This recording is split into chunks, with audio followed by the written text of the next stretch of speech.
So the next question is another anonymous one. Okay, is there a difference between clothes making and costuming? How much of what we see is for effect and not what it appears?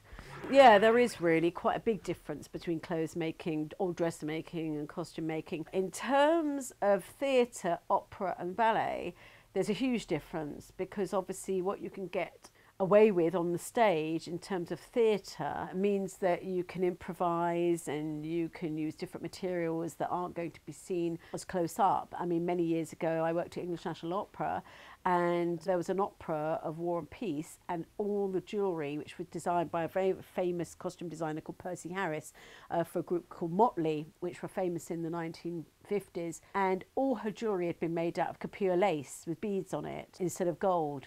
That time it worked. I don't know if it would work now in the same way, but you know, in the 90s they did a revival of it using that work. The other thing is that costumes always have to be a lot sturdier.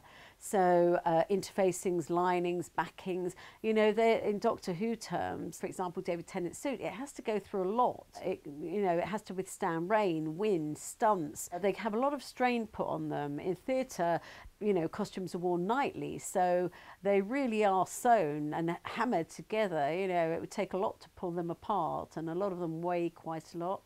Also, I would say, though, in television and film terms now, particularly with the advent of high def, you can't get away with that. Everything is what it seems. It has to be perfect, really. You can't get away with, oh yes, oh this will look like, or, you know, particularly if you look at period productions now, it used to be that you could use period costumes, and if they had faults or were a bit threadbare, then on camera they wouldn't necessarily show. You know, you do get costumes that, especially when you're filming in hot climates, they're rotting in front of your face, I mean literally on camera. But now, because of high definition, you really can't get away with it as much.